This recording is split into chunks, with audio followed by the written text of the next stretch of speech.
For more on the crisis at the border, Chad Wolf joins me now. He's the former acting DHS Secretary under President Trump and the Executive Director of the America First Policy Institute. Chad, welcome.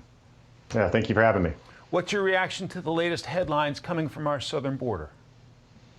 Well, obviously the death of National Guardsman and a Border Patrol agent is tragic.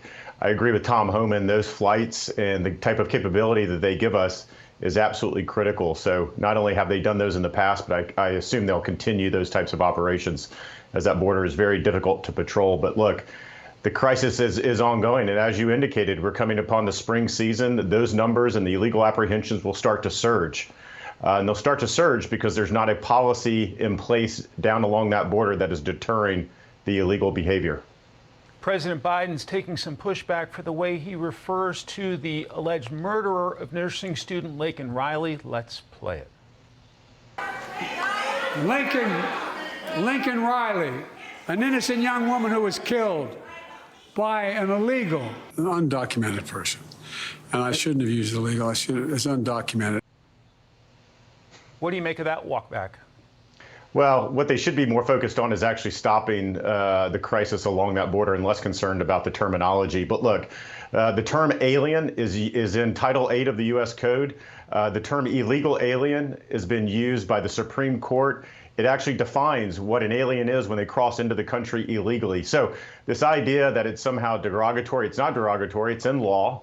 It's how courts have been referred to it. It's how the department, DHS, still refers to them as illegal aliens in court proceedings. And so the term is not derogatory. It's just an acceptable term. But what the left is trying to do is obviously shift the focus to undocumented, or they actually used newcomer here recently as well. I want to play for you a clip of my colleague Griff Jenkins speaking with a migrant this week. Let's play it. Es el presidente y la vicepresidenta de los Estados Unidos. Ah, pero entonces ya lo traigo aquí para que me dejen entrar.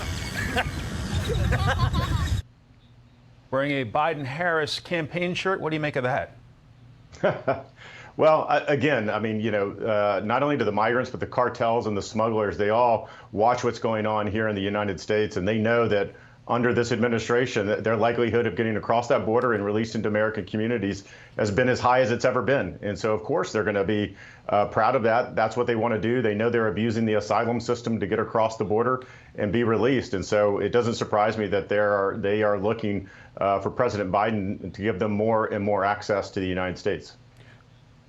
There's been some shift in terms of the Texas border was red hot for a while. Now the California border seems to be very hot. Let's take a look at the numbers from the San Diego sector in the week ending March 5th. 8168 apprehensions from 72 countries, 168 unaccompanied minors encountered, 22 human smuggling events prevented, 48 pounds of cocaine seized. How devastating are those numbers? Well, the numbers are extremely devastating, and that's just in perhaps one sector. As you look across that border, the traffickers and the smugglers are very good at understanding how the Border Patrol starts enforcement actions along that border, so that when they see the state of Texas and Governor Abbott taking action in Eagle Pass and Del Rio and different other places along that border, they're going to shift. They're going to shift to places like New Mexico, Arizona, and California, which is what you see today, because there's no National Guard there. There's no razor wire there. There's no enforcement actions other than the Border Patrol, who is being severely limited by this administration. There's no enforcement action going on there. So I suspect that you'll continue to see the surge in places like California and Arizona continue. Are you surprised President Biden didn't announce executive action at his State of the Union this week? I am. It was a missed opportunity to talk to the American people, to say, look, we don't have any movement in Congress, so I'm going to take my authority as the president, and I'm going to direct the DHS Secretary to take the following actions. He has that ability today. He could take a dozen different actions today if he chose to. The State of the Union was a prime example and a prime opportunity to talk to the American people about what he is going to do. Instead, it was all about shifting blame to Republicans and to Congress. We know Congress isn't quick to do much of anything, so he can take action in a missed opportunity, certainly. Chad Wolf, thanks for your time and your analysis today.